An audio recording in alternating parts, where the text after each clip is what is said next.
Áudio ok aí, pessoal? Tudo ok? Vocês nos ouvem?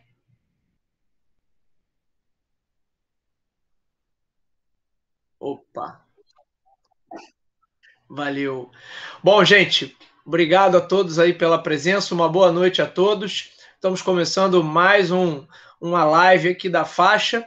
Meu nome é Bruno Garcia, sou professor, coordenador do curso Branding mais Consumo, que é um curso da Escola de Pós-Graduação da Faixa, onde a gente trata da estratégia de branding, estratégia para desenvolvimento e gestão de marcas de sucesso.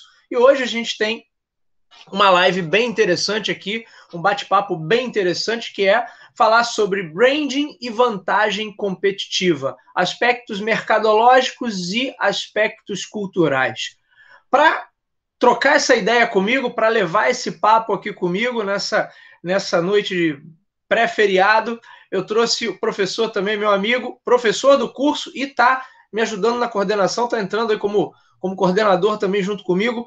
Professor Rafael Malhado está aí para participar desse bate-papo aqui comigo. Rafael, seja bem-vindo, meu amigo Malhado. Obrigado, Bruno. É sempre bom estar com você, enfim, nos nossos papos, seja, né, fora do ambiente de trabalho, mas quando o assunto também é sério, a gente está aqui para conversar também sério. E, enfim, obrigado pelo convite. A gente vai bater um papo aí para o pessoal que vai assistir a live. Boa noite para todo mundo. E espero que o papo seja interessante, porque pelo menos o meu papel aqui é tentar provocar o máximo possível diante desse tema que a gente quer falar, que é sobre competitividade. Legal. Malhado, você como tem me ajudado aí, você conhece o projeto Brand Mais Consumo desde o início, né? E você me ajudou nas discussões ali, na troca de ideias, a gente a desenvolver um pouco isso. E sabe que a ideia, né, sempre foi trabalhar a questão da marca pelo ponto de vista estratégico e não só por uma perspectiva de comunicação, né? Mas entender a marca ali dentro da estrutura estratégica da empresa. E aí, quando a gente fala de vantagem competitiva, né, e envolvendo marca, é claro, se eu pensar hoje no que é uma marca, se eu pensar, vamos começar pelo clássico, né? Se eu pensar uma marca no sentido muito tradicional, a gente sempre estava tratando assim de um ícone mais um nome que representava alguma coisa ou representava alguém e trazia ali aquele histórico. Então, quanto mais conhecido fosse aquilo, mais, em tese, importante essa marca teria e melhores resultados, supostamente, ela seria capaz de gerar. Então, a gente tinha sempre a ideia muito da marca atrelada a esse ícone ou a esse nome que tem um grande alcance e tem um grande nível de reconhecimento. E hoje, quando a gente trata de marca, né, eu acredito, né, que é uma visão mais moderna sobre branding e sobre o que é marca, é pensar a marca como um hub de links, um hub ali que conecta aquele ícone, aquele símbolo a uma série de ideias, a uma série de conceitos. Por que eu estou trazendo isso? Para já começar o nosso papo, já que você falou em provocação, né, provocando esse conceito tradicional de que a marca é notoriamente mais forte se ela tem um maior alcance e aumenta seu nível de reconhecimento. Quando, na verdade, boa parte dos rankings que existem hoje sobre marcas, quando se pensa em uma marca forte, ela é forte também pelo alcance e pelo nível de reconhecimento, mas ela é forte principalmente pelas conexões que ela é capaz de gerar, por esses links que ela é capaz de gerar. Então, a gente falar de marca forte é falar, sim, do alcance e reconhecimento, mas falar do envolvimento emocional que essa marca é capaz de gerar, da arquitetura de serviços que essa marca possui, do nível de relacionamento que essa marca é capaz de entregar, das narrativas que ela traz junto com ela, o quanto isso desperta identificação ou não no nosso consumidor, é a gente pensar em toda a estrutura que essa marca possui para gerar essa empatia e esse vínculo mais afetivo e emocional por conta do consumidor. Então, fecha a porta, por favor. Então, falar de estratégia, de estrutura da marca e de força da marca tem a ver com tudo isso. Por isso eu coloquei no título, né, que a gente falasse de vantagem competitiva, tanto por aspectos mercadológicos quanto por aspectos culturais, né? E daí a gente começar o nosso papo entendendo um pouquinho desses aspectos e o que faz de fato uma marca forte ser forte. Senão a gente acaba caindo naquela ideia assim, né, de que, olha, essa marca é muito forte porque ela simplesmente anuncia muito, porque ela faz muita publicidade, né? E a gente sabe que não é exatamente isso. É claro que o esforço publicitário é uma parte importante desse processo todo, mas não necessariamente é a única coisa que dá sustentação para uma marca ter o resultado que ela tem. Malhado, você que vem aí, a gente está sempre trocando ideias sobre isso, você me trouxe também o conceito da brandificação, né, que eu achei bem interessante. Fala um pouquinho dessa questão da brandificação e aí a gente traz um pouco desses aspectos culturais. Enfim, vamos começar esse papo aí. Tive uma visita aqui no quarto agora. Começa aí esse papo. Vamos lá. Bruno, acho que você resumiu bem, assim, como a gente tem que pensar, como a marca, né, tem que pensar, né, quais são as etapas do branding, né, e, enfim, relacionamento, engajamento, comunicação, através da comunicação, através do produto, da entrega, né, do serviço de entrega, enfim, todas as etapas que a gente conhece, né, todas as etapas do marketing e que fazem parte da imagem da marca, né? Ela tem que considerar isso tudo, né? A minha provocação aqui hoje, né, diante desse bate-papo, ela está muito relacionada a uma pergunta, né? Que competitividade que é essa que a gente quer? Que competitividade queremos, né? Que a marca quer. E aí, na verdade, eu vou trazer os meus tempos, porque eu não faço mais consultoria, não trabalho mais com os projetos de marketing digital que você bem conheceu, que a gente sempre, de alguma forma, teve envolvido, né, um com o outro, um ajudando o outro, e, enfim, a gente sempre trocou, né, as nossas impressões sobre os nossos trabalhos. É, eu volto lá atrás, assim, para quando eu estava fazendo projetos de comunicação, marketing digital, e agora eu estou, né, no mestrado cumprindo uma pesquisa na área de tecnologias da comunicação, mas é uma pesquisa bastante teórica, né? Tem um outro tipo de abordagem, né? Mas lá atrás eu lembro, vou lembrar de um exemplo em que um amigo, né, me pediu para que eu fizesse uma consultoria numa cafeteria, né, que ele estava inaugurando, que era de uma rede, né, de cafeterias.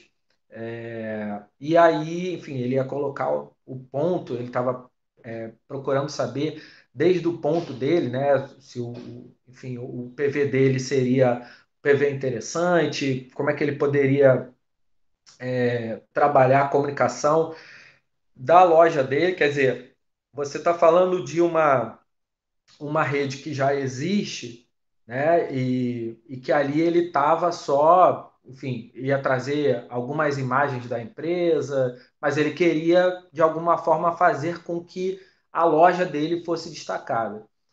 E aí, enfim, ele não tinha muito dinheiro para investir na comunicação, no marketing digital especificamente, e me procurou para ver se a gente conseguia, de alguma forma, trabalhar o mínimo possível para que ele pudesse,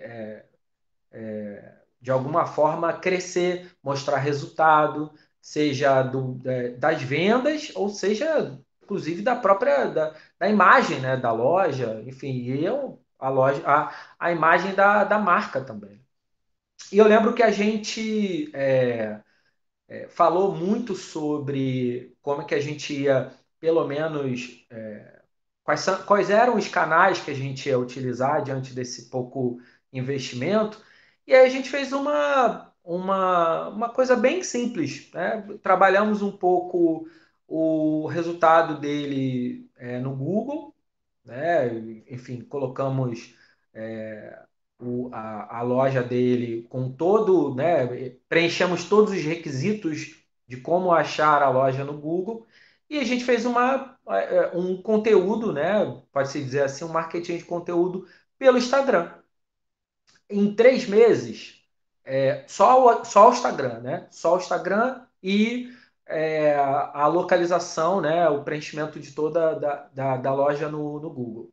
Em 3 meses, a gente, por exemplo, bateu seguidores da marca, a marca oficial, né? A gente bateu o número de seguidores deles, a gente conseguiu com isso trazer visibilidade, né? E ele conseguiu outras ferramentas de trabalho para ele, né?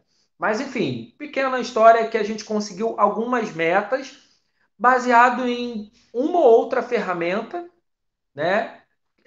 Para conseguir fazer ele crescer um pouquinho, se desenvolver ali diante do local dele e ser reconhecido diante da marca, né?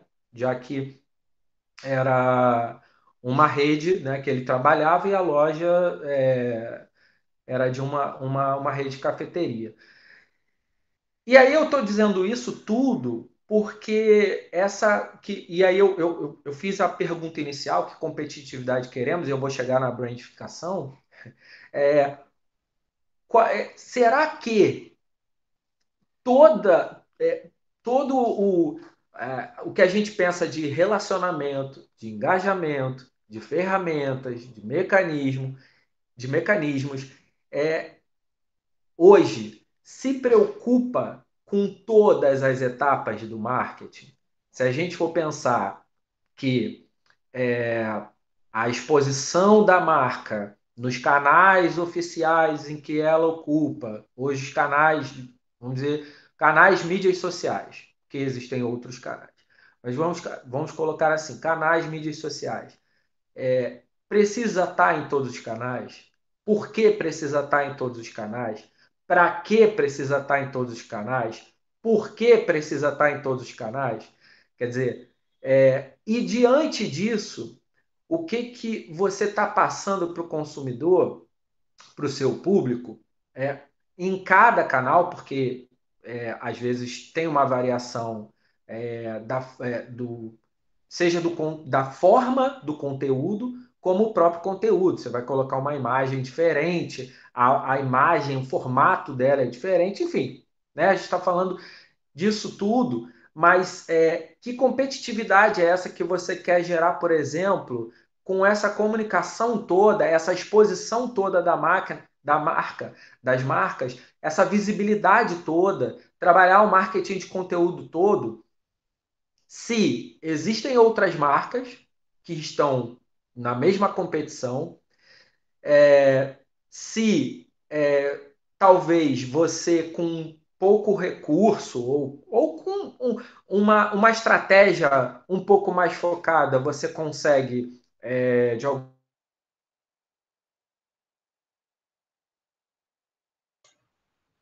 Opa, acho que o nosso amigo Malhado congelou aí.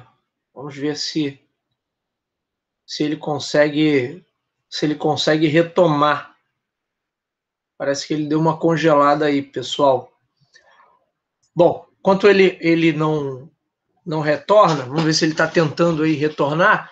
Acho que da fala dele, né, o que é importante a gente já pegar, porque ele já está fazendo uma distinção aí entre justamente o que é essa visão tradicional, né? Será que a marca precisa efetivamente estar em todos os canais, em todas as plataformas, em todos os espaços de mídia possíveis para que ela faça sentido, para que ela tenha a tal da relevância, ou que ganhe a tal da força, ou o quanto você, eventualmente, e eu acho que era justamente aí que ele ia chegar, o ponto que ele estava chegando, né, na hora que congelou, o quanto, eventualmente, uma estratégia de menor abrangência, não é? Uma estratégia mais objetiva e que trabalhe no sentido não de expor massivamente a marca, mas de gerar relevância dentro do contexto em que ela está verdadeiramente situada, que se a gente está pensando ali de uma cafeteria, né, um negócio eminentemente local, por mais que fizesse parte de uma rede, né, o quanto essa estratégia pode ser realmente mais efetiva, não é, para que eu consiga ter um resultado melhor. E aí, no caso, ele falou que basicamente a estratégia dele foi Instagram com conteúdo e que deu um resultado efetivo. Então, assim, como ele não... a história dele, né, ele que estava contando, né, ele acabou não conseguindo concluir a história. Vamos tocando por aqui. Se ele voltar, a gente conclui a história. Senão, a gente segue o barco por aqui. Acho que um ponto importante da gente tratar quando a gente fala desse novo olhar sobre branding é entender o consumo por um aspecto cultural.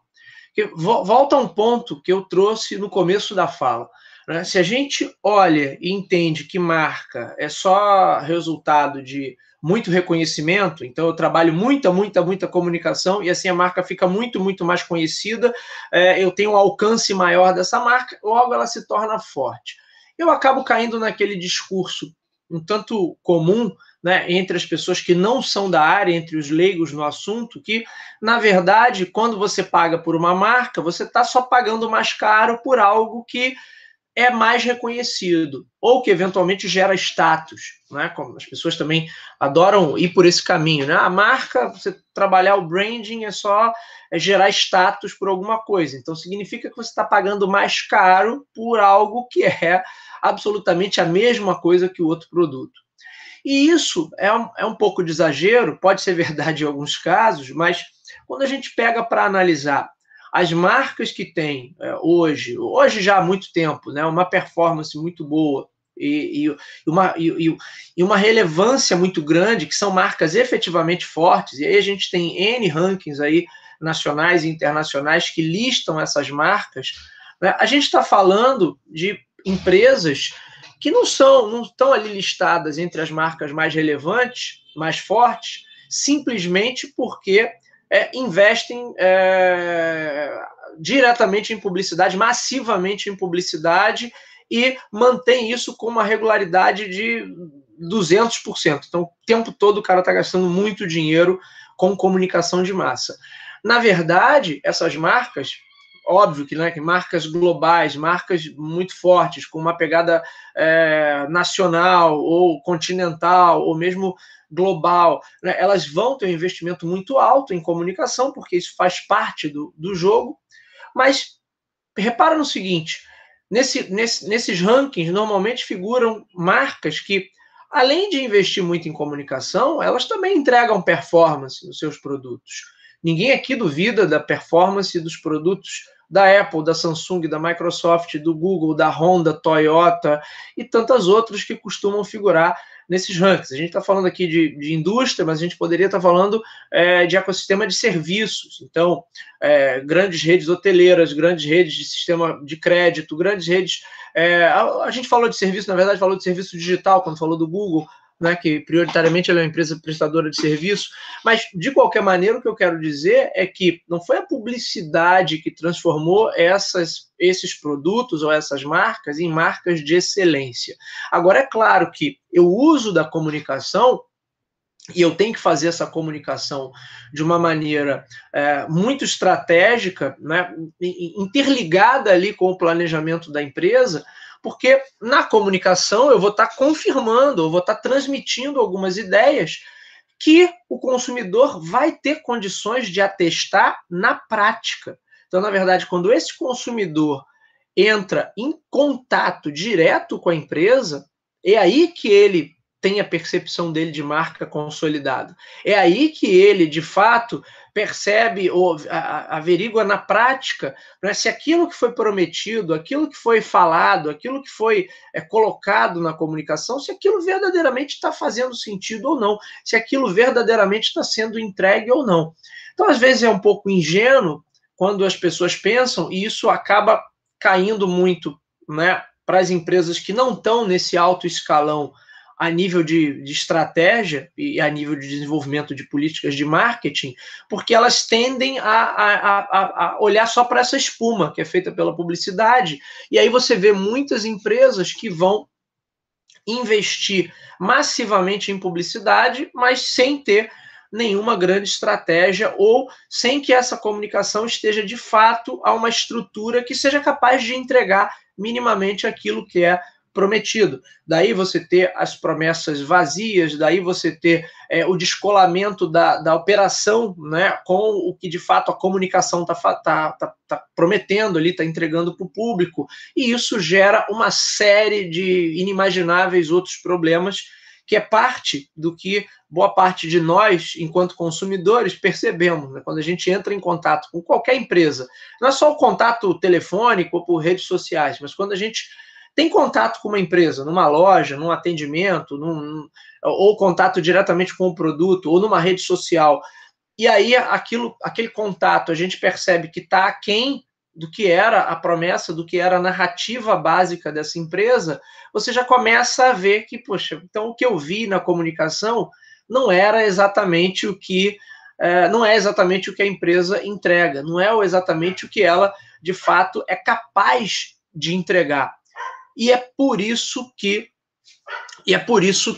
a gente tem muitas vezes tantas decepções a nível de experiência com os produtos, com os serviços e, consequentemente, com as marcas, justamente porque uma coisa não está dialogando com a outra. A minha operação, a infraestrutura da empresa não está adequada àquilo que a própria empresa está prometendo a nível de comunicação de marketing. Então eu tenho um gap ali que, na verdade, é impossível que ele não gere fissuras, que ele não gere arranhões na reputação da própria empresa. É por isso que, quando a gente fala de branding hoje, é falar desse componente do branding dentro de uma perspectiva estratégica. E não apenas entender que, olha, vamos tacar anúncio aí em todo canto, porque é anúncio que vende. Quanto mais anúncio tiver, mais eu vou vender, então melhor.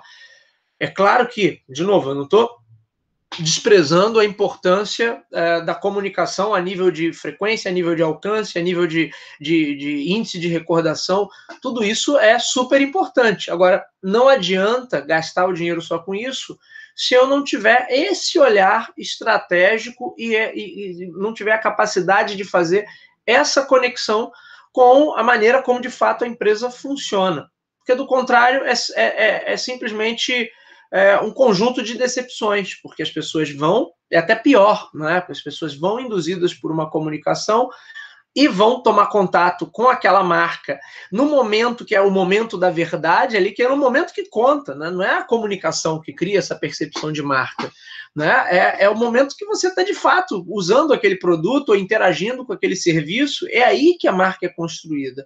E aí, justamente nesse momento da verdade, é que a empresa falha. Porque a comunicação pode ter sido poética, pode ter sido muito bonita, mas na hora da entrega a coisa murchou, é aquele famoso pastel de vento. E aí a mágica não acontece. Então, de novo, né, é muito ingênuo quando a gente acredita que só o esforço de comunicação constrói marca. Na verdade, isso é fruto do desconhecimento, né? Ou olha para essas empresas que estão no topo, mas aí, pela própria natureza da operação, né, o que mais aparece de um planejamento total de marketing? O que mais aparece? O que mais chega para quem está de fora? É a parte da comunicação. Então, é natural que as pessoas prestem muita atenção na comunicação, mas eventualmente esqueçam de outras coisas que essas empresas que possuem marcas fortes, que elas estão entregando E aí entra tudo, né? Porque quando a gente fala de vantagem competitiva, e o meu papel aqui era puxar mais para os aspectos mercadológicos até do que os culturais estavam mais na mão do Malhado, mas ele, pelo visto, foi derrubado pela internet. Então, assim, olhando para esses aspectos mercadológicos, o que, que a marca entrega? Por que, que você paga mais por um produto do que pelo outro? Possivelmente é porque você acredita que ele te dá mais performance. E aí, performance, eu posso desmembrar performance em várias perspectivas. Eu posso olhar performance por uma perspectiva técnica, esse telefone tem mais memória, ou esse telefone tem mais isso ou mais aquilo. Eu posso desmembrar performance por uma perspectiva funcional, esse produto me oferece uma funcionalidade que o outro não tem. Eu posso olhar performance por uma perspectiva de confiabilidade e credibilidade. A gente não pode esquecer que, especificamente no Brasil, mas isso acontece na transação de consumo em qualquer lugar do mundo, o ato de compra é sempre um ato de risco, porque você está dando o seu dinheiro, que tem valor por si só, por um produto ou por um serviço que você ainda não tem certeza se ele tem valor por si só. Mas você está na troca, você sabe que o vendedor tem todo o interesse na venda, mas você não necessariamente pode ter interesse na compra. Logo, o risco está todo no colo de quem? No seu colo. Por isso, quando eu tenho, por exemplo, eu olhar para a vantagem competitiva pela perspectiva, ó, Malhado, você voltou, Malhado. Pensei que a internet tinha te derrubado, Malhado. A luz me derrubou. Olha aí, agora, aguenta aí, agora deixa eu concluir meu raciocínio que você volta. Para terminar a história da cafeteria, que eu até já terminei por você, já chutei um final aqui, qual que era, mas depois você conclui. Então, vocês vejam que quando eu falo de performance da marca, eu posso estar falando dessa confiabilidade, nesse nível de credibilidade que é maior de uma empresa para outra. Ou posso estar falando de narrativas. Hoje, um dos aspectos mais importantes ligado principalmente a bens de consumo é que as pessoas querem comprar produtos que tragam narrativas e elementos culturais e simbólicos que as representem, com os quais elas se identifiquem. Então, se aquela marca possui uma narrativa, por exemplo, ligada a um estilo de vida, a um valor, um propósito que para mim é muito interessante ou muito caro, né, eu dou preferência, claro, a usar daquela marca, porque ela traz um elemento simbólico, né, que eu estou tomando emprestado para minha própria narrativa, com o qual eu me identifico. Quando a marca tem uma narrativa ou elementos culturais, ela traz esses links, mas eu entendo que eles não têm nada a ver comigo, eu possivelmente não vou ter interesse em consumir, não vou ter interesse nesse tipo de aproximação. Então, esses são alguns dos pontos que eu posso, algumas das perspectivas que eu posso ter para tratar de vantagem competitiva a nível de branding. E a galera muitas vezes resume tudo isso, é só assim, essa marca é muito conhecida e por isso ela cobra caro. Ou então essa marca te dá status e por isso ela cobra caro. Né? E não se trata disso, embora algumas vezes, sim, o mercado vá fazer essa traquinagem de te cobrar mais caro, mas boa parte dessas marcas, que são marcas muito fortes, você não tem só isso. Não é só uma questão, não é um golpe semântico ali, olha, você tem isso aqui, você paga mais caro e eu te cobro mais porque você está pagando mais caro, porque você acha que tem mais valor, porque eu cobro mais caro. Então, sim, isso não faz muito sentido na prática. Malhado, eu vou deixar você retomar aí a sua história da cafeteria. Você vê, né? A luz me derrubou. Eu vou falar sobre alguma coisa que tem a ver com isso que aconteceu. Pode deixar que eu vou chegar lá. Eu não sei se você concluiu então com o final que Eu não eu ia sei também, eu não entregar. sei qual é o final da história. Eu sei, o que eu Sim, falei sim. para a galera é assim, ó, o Malhado estava trazendo justamente o seguinte, ó, não adianta você trabalhar por uma perspectiva de comunicação massiva, enquanto ele, para um negócio que era local, usou de uma abordagem muito mais inteligente, trabalhando com conteúdo, trabalhando num só canal, e aí conseguiu ter os resultados efetivos, né, que a empresa estava precisando. E foi assim que eu concluí. Agora você me diz aí se eu acertei ou não. É nesse sentido. É nesse sentido porque quando a gente fala em operar, em operar comunicação, em operar imagens, né? Hoje a gente fala em uma contemporaneidade que as informações, né, as imagens, elas são de ordem incalculáveis, imensuráveis, né? A gente está diante de informações, imagens, o tempo todo. E aí, claro que a gente vai entrar também na imagem das marcas. E quando eu digo imagem, ela não é especificamente um arquivo de uma foto, é o que está diante de você, né? Seja o próprio texto, né? Seja aquilo que de alguma forma pode ser um vídeo, né? Isso é uma imagem também, pode ser aquela marca que representa, o que ela representa para você e a imagem que ela de valor, a imagem da sua cultura, né, como você estava falando antes, da narrativa, né, essa narrativa, por exemplo, do que o consumidor quer ver com as marcas trabalhando, né, a narrativa, né, a história dele, né, que tem a ver com o que ele quer que a marca tenha de experiência, ela está muito ligada, por exemplo, ao que a gente chama de Web 2.0, e que ali você tem, é, eu acho que é bastante representativo, né, esse momento, e que dali, por exemplo, a gente tem o que a gente chama dos produtores de conteúdo, né, que, enfim, a partir daquele momento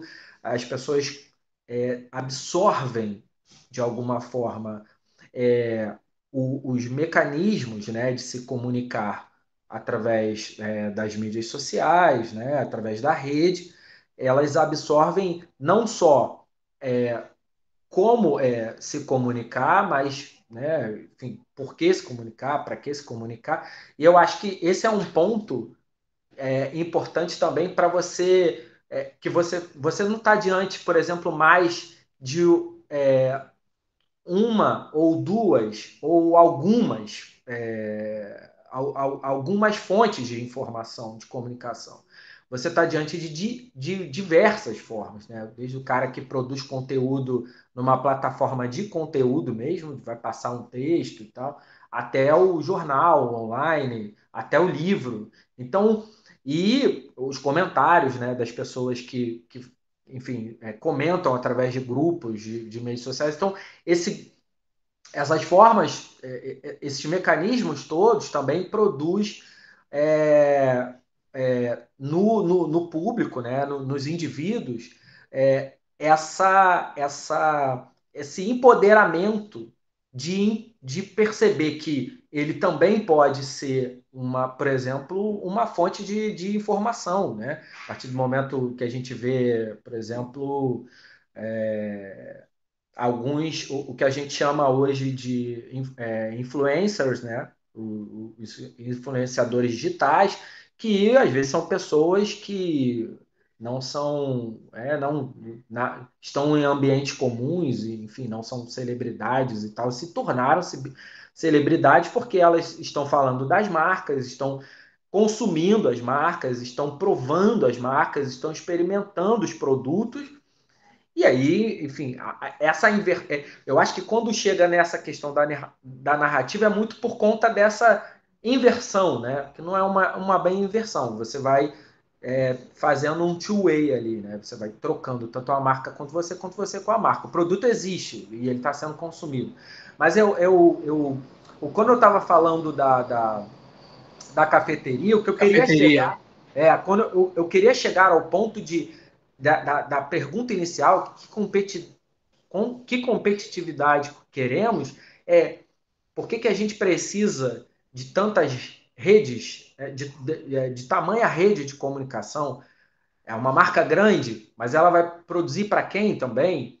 E eu acho que é importante quando você também quer comunicar. Eu vi hoje isso, conversando. Eu vi assim, uma questão de marketing de conteúdo é tudo. Mas será que o marketing de conteúdo é tudo? É isso que vai criar a tua competitividade? É, e Na se, verdade, não, né?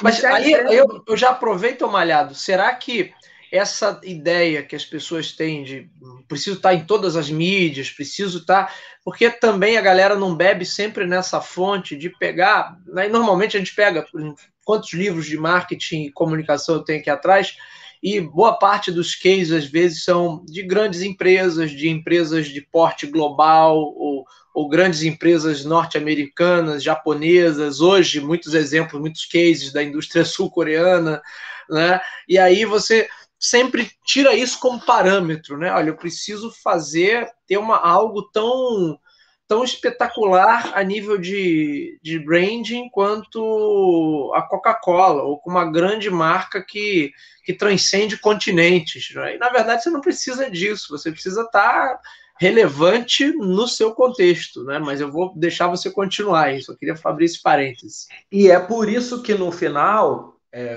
a sua pergunta inicial, que eu ainda não cheguei lá, da questão da brandificação, hoje, por exemplo, dentro da pesquisa em comunicação, a gente está falando de plataformização, que são as maneiras de Ô, você. Malhado, o bom de conversar com você, Malhado, é que você sempre traz novos nomes para a gente aprender, cara. Olha aí, plataformização, imagino que tem a ver com a economia de plataforma, né? Exatamente. Uma economia de plataforma que estabelece sistemas de pensar a plataforma, ou de pensar a plataforma, não, minto, de pensar como plataforma, né? O modelo da plataforma. Você quer ver uma coisa? Vamos no bate-papo. Eu vou falar da brandificação, vou deixar para o final. Você tá me enrolando, pô. Você tá me Porque enrolando e não fala da brandificação, mas tudo bem, vai lá, segue o teu uma, raciocínio. é uma experiência minha, obviamente, a gente não pode generalizar, tem que tomar cuidado com isso, mas, por exemplo, nós somos da mesma época, né? Nascemos mais ou menos ali na mesma época e a gente gosta muito de coisas dos anos 80. A gente já, né, Sim, sim. videogame, games, e já trocamos uma ideia sobre A isso. cultura pop ali dos anos 80 E, nos pega mais, né? Porque foi a nossa é, época ali de moleque, né? Então, porque, na verdade, exatamente, é um contexto histórico que a cultura pop acaba se solidificando, né? Porque ela é daquele pedaço ali de 60 a 70 e ela acaba se solidificando ali, sim. depois vai perdendo, né? Vai se transformando em outras coisas, em outra coisa, né? Da década de 90 para até hoje. Mas a minha experiência, por exemplo, com o iFood, você pensar que uma plataforma, eu pelo menos tenho essa experiência, de que eu olho o iFood e falo, o que você vai comer hoje? Aí a pessoa fala para mim, não, tem uma coisa aqui bacana para pedir. Mas é da onde que é? Eu quero saber a procedência. E às vezes existem vários restaurantes, várias lanchonetes, vários estabelecimentos fazendo delivery e eu não quero experimentar de qualquer jeito. Só que a forma como a gente acaba modulando, né, eu vou puxar para a questão mais acadêmica, modulando subjetividades, modulando indivíduos para pensar, se transformando em uma cultura, por exemplo, eu acho que é uma cultura de flow, né? Uma cultura flow. Eu vou colocar na plataforma de áudio e vou deixar a música tocar. Eu sou um cara que escuta o CD todo. E escuto várias vezes o CD. Vamos deixar ver o que o iFood tem reservado para gente. É uma cultura flow. Isso está dentro, por exemplo, da dinâmica da plataforma. Ô, Malhado, eu entendi. Depois só uma coisa, essa cultura flow nem sempre dá certo, né? Por E exemplo, Netflix e outros serviços de streaming já estudam situações ali em que essa cultura flow não funciona. Embora, assim, o próprio Netflix, não sei se é Netflix, aí talvez você me confirme isso, que tem um desses serviços ou mais serviços de streaming que estão criando justamente uma espécie de shuffle ali. Era como se você fizesse antigamente com a TV por assinatura, você ligava e deixava rolando ali em qualquer coisa só para ouvir um barulho. Né? Então tem a ver também com essa cultura flow que você tá colocando. Mas continua lá, continua seu raciocínio. Sim, bom, e para chegar finalmente na brandificação, que foi, na verdade, um termo que eu achei num dos textos que está presente num livro chamado Nomadismos Tecnológicos, da Gisele Bildermann, que é uma artista digital, pesquisadora da USP, que eu ando pesquisando algumas de suas obras e obras de arte e textos, né? Chamado Territorialização e Agenciamentos nas Redes, né? E esse texto dela, ela vai falando sobre como que ela usa o termo brandificação para dizer que a gente estava diante de espaços públicos, isso na época, em 1999, que surgiu mais ou menos o texto, 2000, a gente está diante de espaços públicos que atuam, por exemplo, como de, o tempo todo com aparelhos, tecnologias, máquinas, de como se fosse um brandscapes, assim. Você está com um anúncio no outdoor e tem o VLT passando, o metrô com, a, com um anúncio gigantesco, né? Então, a brandificação, na verdade, nesse sentido que ela traz, esse pensamento de fazer branding o tempo todo. E veja. E isso passa até para as pessoas, né, Malhado? Porque você vê o comportamento das pessoas em redes sociais, por exemplo, há uma tendência a galera tentar se brandificar, por assim dizer. Exatamente. E o que a gente está querendo chegar com isso, né? A gente está aqui num papo em que é um papo de dois professores, né, que estão trazendo o curso, né, a pós-graduação de branding mais consumo. Mas a gente está aqui no objetivo de formar pessoas, né, e que tenham o senso crítico para entender que perspectivas levam o branding, né, e para onde vai levar, se a gente quer falar da maneira de se gerir uma boa marca. Porque não necessariamente a gente precisa seguir, como o Bruno falou, esses modelos globais, talvez isso não precisa ser uma caixa fechada, né? Isso não precisa ser um box de como seguir as regras para a sua empresa, a sua imagem, você que, enfim, pode ser um influenciador digital, vir a conseguir sucesso, né? Conseguir o desenvolvimento da sua empresa e tal, ou como funcionário, né? Trazer bons números, bons resultados para a sua Sim. empresa. A gente está diante aqui de uma provocação de até onde isso também leva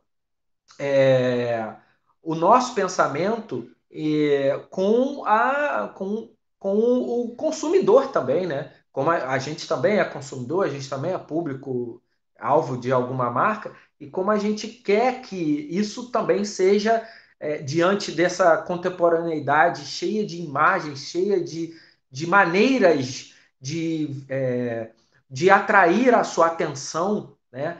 Por exemplo, o Jonathan Crary, que é um crítico de arte, que é um pensador da contemporaneidade, falando sobre o capitalismo tardio, né, e os fins do sono, ele vai dizer desse regime de atenção que a gente está o tempo todo afetado. E aí eu falo da luz. A luz, quer dizer, a luz caiu, mas se a gente tivesse numa sala de aula, numa palestra, num auditório, a gente teria hora, local e data e pessoas para poder fazer isso. Como a gente está adiante agora da internet, a gente pode fazer de qualquer jeito. Só que quando a luz cai, quando um mecanismo desses não funciona, o que está. A gente começa a perceber que a gente não está o tempo todo com esse controle, né? E aí, esse controle tem a ver com isso, assim, por que a gente quer, qual é o tipo de competitividade que a gente quer gerar? qual é a maneira como a gente quer gerir essa marca, que imagem você quer passar, de repente pode ser massificando comunicação o tempo todo, de forma com que o seu adversário, eu ia falar adversário, a outra marca que briga com você nesse meio, nesse mercado também faz da mesma forma.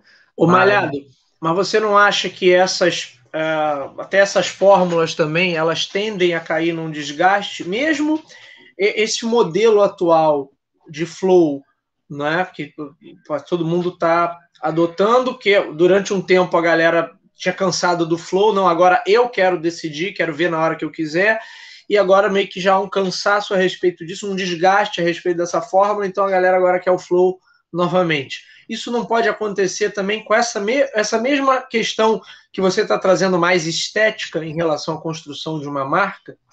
Se isso não pode também, em algum momento, esse modelo se tornar tão exaustivo que... Porque hoje um problema que os departamentos todos de marketing têm está justamente em como garantir a atenção do consumidor. Por mais que você tenha exposição de marca por todos os lados, o que mais se sabe é que há um déficit de atenção. Né? As pessoas bem que desligam o cérebro, já não estão assimilando mais quase nada. Então, será que isso também não gera um caminho? E eu quero te jogar uma outra pergunta. Você enxerga hoje marcas que sejam mais à frente do seu tempo a nível de pensar essas políticas, ou a galera vai na fórmula que está dando certo no momento, porque isso é o mais seguro a se fazer? Não, eu acho que sim, acho que tem algumas marcas que pelo menos tentam de alguma forma remar contra pelo menos uma boa parte de todo esse processo que a gente está adiante agora, né?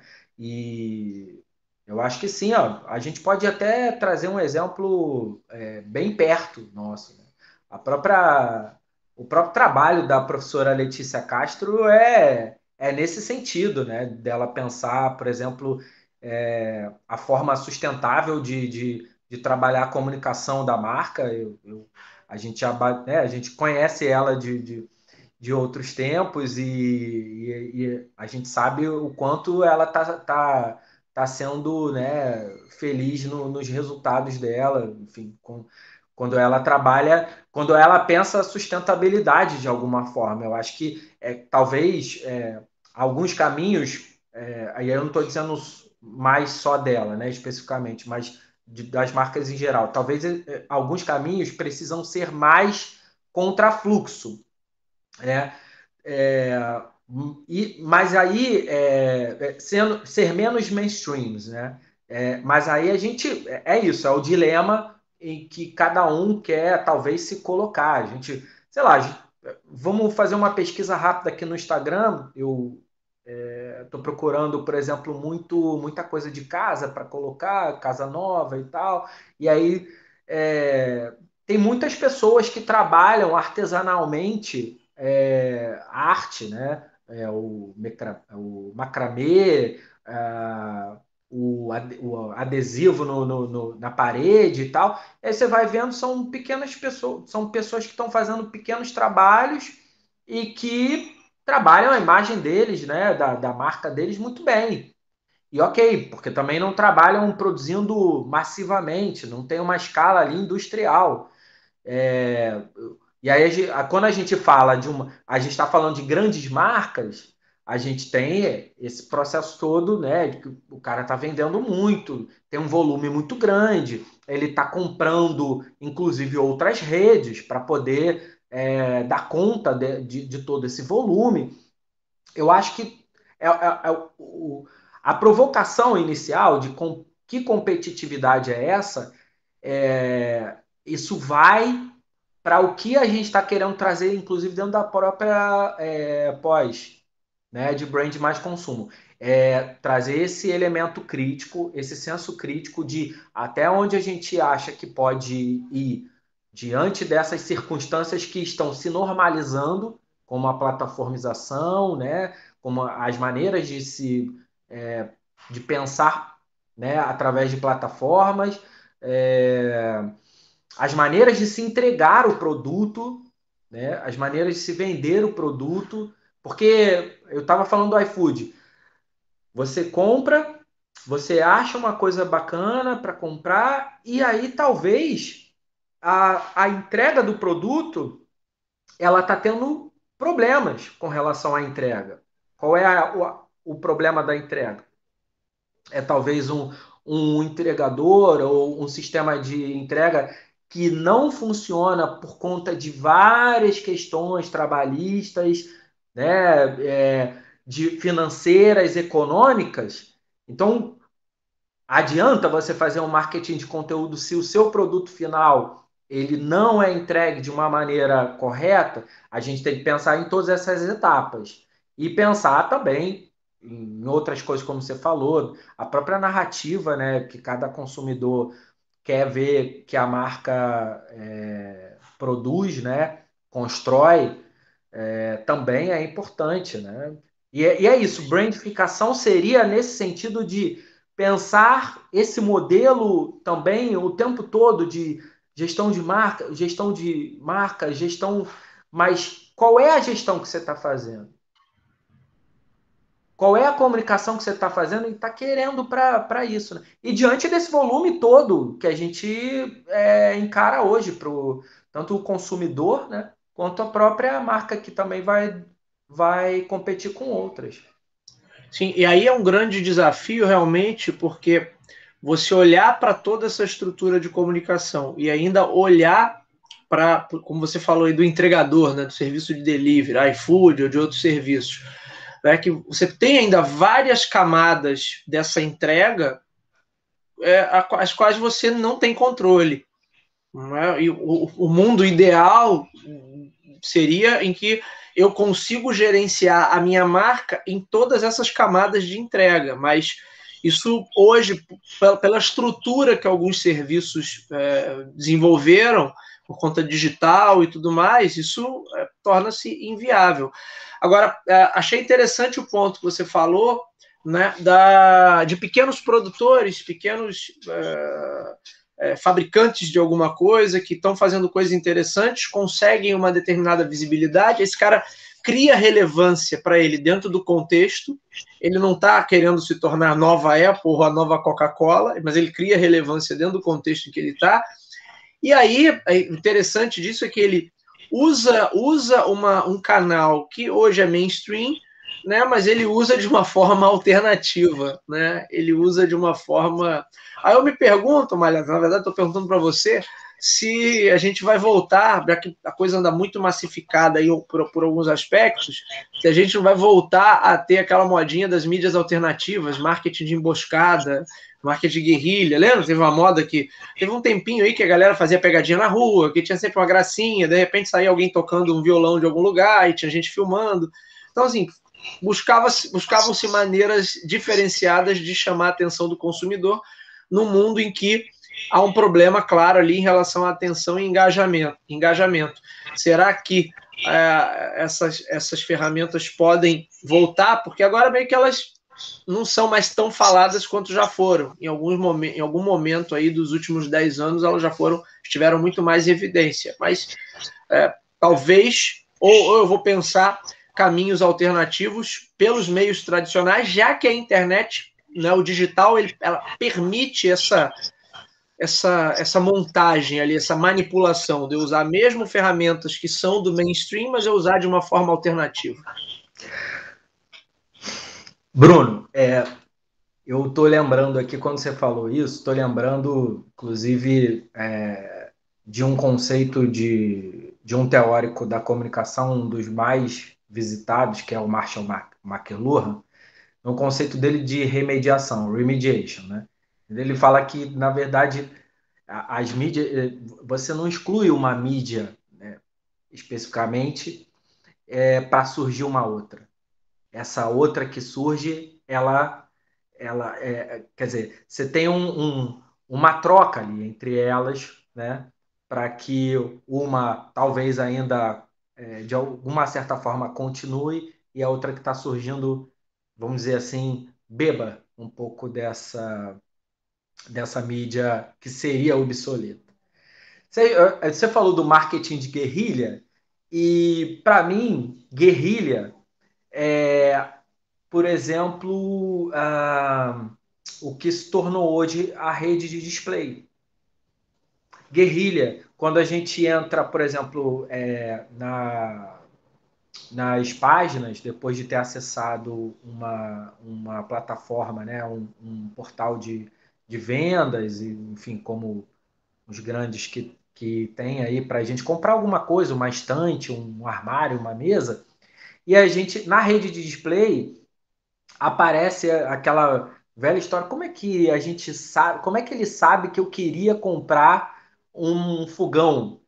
Mas essa rede de display hoje está congestionada, ela está massificada, ela está Total, total. E ainda por às vezes entrega imagem. errado, né? Não entrega com a precisão que supostamente deveria ter, né? Às vezes Exatamente. há uma questão de interpretação ali, de contextualização que não acontece. Mas vamos lá, Eu, continue aí. eu entendo que isso eu falei do conceito de remediation antes para dizer que não parece tão diferente assim. O sistema de notificações que você é hoje afetado pelo Google, né? Pelo mecanismo do Google de busca e por outros mecanismos, essas notificações também para mim é uma guerrilha. Aparece para você, olha, você vai gostar disso. Olha, talvez você goste dessa notícia. Então ele está te pegando ali numa rua que se chama internet para te dizer que talvez você possa gostar de uma coisa que você talvez, muito provavelmente você já visitou, né, esse conteúdo, esse tema. Por exemplo, para mim, nas buscas de Google aparece muito livros de science fiction, cinema science fiction, que era uma coisa que eu estava buscando nos últimos tempos, né? Estava revisitando essa ficção científica, filmes de ficção científica que eu estava pesquisando sobre isso de novo. Então, isso para mim é guerrilha, que são notificações que não te deixam, se você não desativar o aplicativo, não te deixam em paz, né? Mas aí, a gente fala assim em paz, é claro que a gente vai, quer dizer, no curso a gente vai ensinar como essas formas são utilizadas e para quê, mas é como a gente está dizendo, né? A gente precisa entender criticamente também até onde vai isso, né? Porque a gente aqui está discutindo sobre essa forma massiva da rede de display, das notificações, né? Eu estou lembrando também, diante da sua pergunta, o que muitos gurus, enfim, a galera que durante um período da digitalização, né, dos sistemas e dos aparelhos e das máquinas, falou: o jornal vai acabar, a TV vai acabar, o livro vai acabar, e como você estava falando desses pequenos fabricantes e tal, me lembrou muito os sistemas analógicos, os processos analógicos de volta à cena, de volta ao mercado. Eu até separei aqui, ó, um livro que eu já li, já revisitei muitas vezes, A Vingança dos Analógicos, do jornalista David Sachs, que é norte-americano. E ele vai falar, né, tem um menu aqui, um menu grande falando sobre a vingança dos vinis, a vingança dos livros, a vingança de mais processos, como por exemplo a vingança da escola, e que ele fala que essa revisitação do consumo diante desses produtos analógicos na verdade, um processo de experiência também. É um processo de experiência que, na verdade, ele se tornou obsoleto, mas não totalmente, né? a gente ainda tinha o vinil em algum lugar, as vitrolas funcionando, e eles voltam à cena, né? Eles Sim. voltam à cena para que haja o consumo, haja mercado, haja consumidores. E eu acho isso interessante porque a gente vai criar. Né? Não é um mercado paralelo, também não é um mercado alternativo, mas porque, na verdade, o mercado ele acaba também abraçando esses sistemas analógicos e vai também pensar em, em, em Narrativas, vendas né? Saudosismo, narrativas do apelo hambúrguer emocional. artesanal, da cerveja artesanal, né? E isso também está dentro da lógica Aí a gourmetização, né? da lógica desse processo também da brandificação, né? Legal. Porque e é interessante pensar nisso, porque a gente acaba caindo exatamente na pergunta que eu queria fazer como provocação: que competitividade é essa que a gente quer gerar quando a gente pensa em trabalhar uma marca? Muito bem. Malhado, está excelente, altíssimo nível esse papo com você. Só que a gente já está estourado aqui do nosso horário. Então, eu tenho alguns comentários aqui para ler da galera que está nos assistindo. Tem a Andressa Coelho, tá? Botou aqui que está adorando essa live. O Maurício Delayate, Brandscape é Blade Runner total. Olha aí, mais uma referência aos anos 80. Um abraço, Maurício.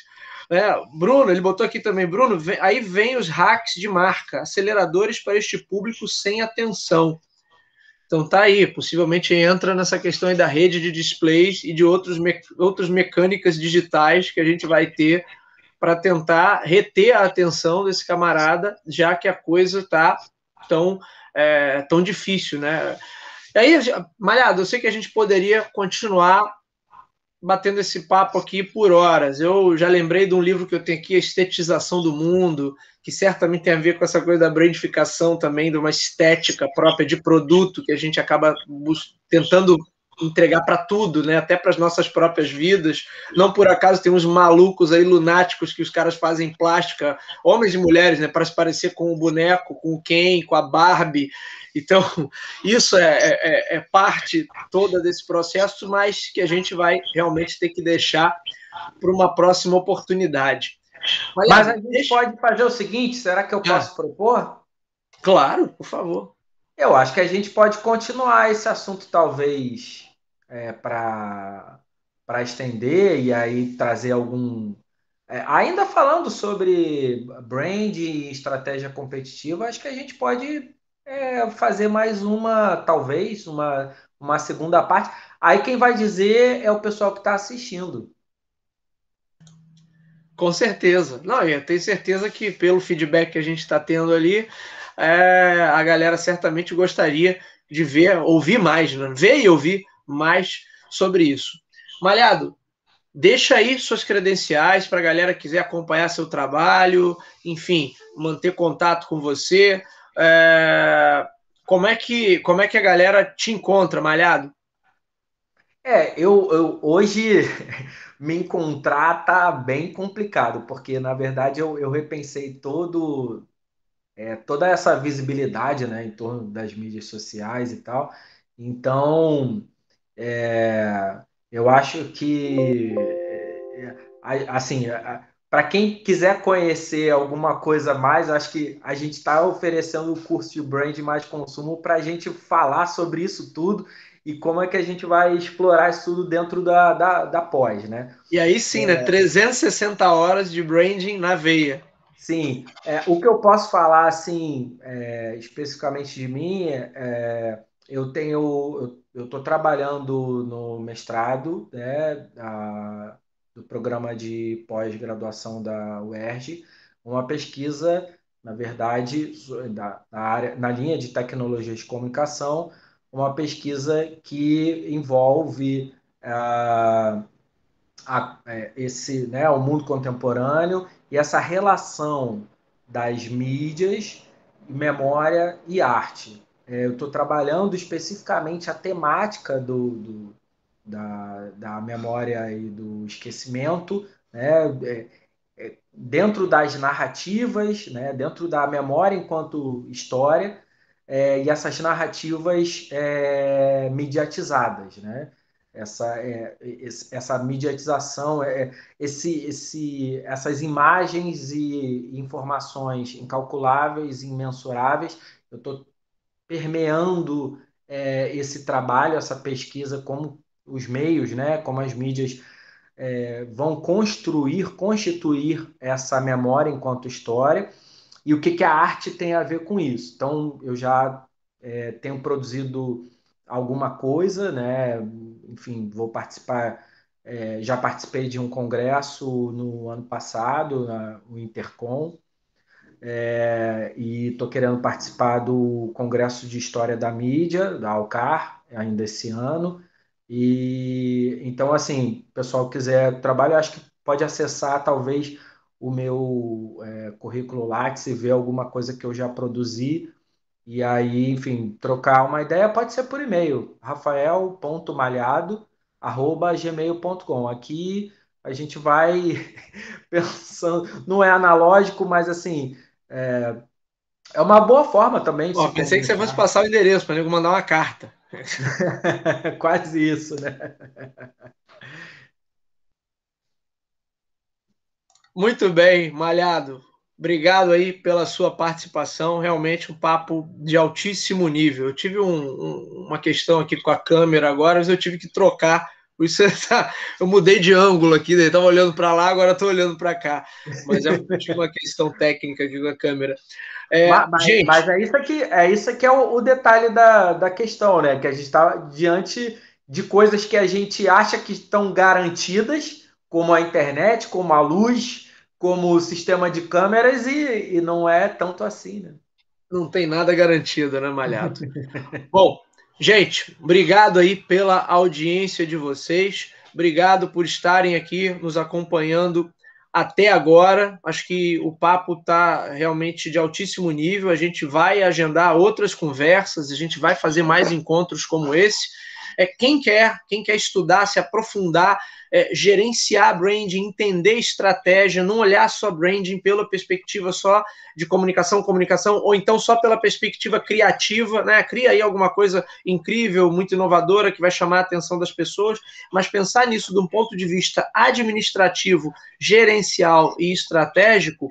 Conheçam o curso Branding mais Consumo. É uma pós-graduação oferecida pela Escola de Pós-Graduação da Faixa, um MBA com 360 horas, que tem eu, tem Malhado e tem uma penca de outros professores de altíssimo nível, tanto a galera mais com perfil acadêmico, como Malhado, como a galera também mais com perfil de mercado, alguns que já estiveram aqui batendo papo comigo, como Igor Lopes, da Granado, Renata Leite, da Crama, Design Estratégico, o professor José Telmo, a própria Letícia Castro, que o nosso amigo Malhado citou aí, da identidade. Então, assim, tem muita coisa legal, são 360 horas de branding efetivamente na veia, estratégia de branding pura, e debates como esse aqui que a gente teve hoje. Então, se você curte esse conteúdo, se você quer se aprofundar nesse tema, entre em contato lá com a Escola de Pós-Graduação da Faixa para garantir a sua vaga. Bom, como recado final, mais uma vez agradeço ao meu amigo Rafael Malhado pelo excelente papo, agradeço a toda a equipe aí da Faixa. Quem quiser me seguir em redes sociais, eu não estou igual o Malhado, só na base da carta, né? Mas vocês podem me seguir lá, tanto no LinkedIn, Bruno Garcia, quanto no Instagram, Bruno_Talk2Biz. Talk, o número 2, e Biz, que é o nome do meu podcast sobre negócios, um programa semanal que eu gravo aí falando sobre estratégia, sobre marketing, muita coisa sobre branding também. Então, vocês podem fazer contato comigo por essas plataformas. Tá bom? Gente, boa noite, bom feriado amanhã a todos, né? E obrigado pela audiência de vocês até aqui e nos vemos na próxima. Um abraço a todos. Até mais.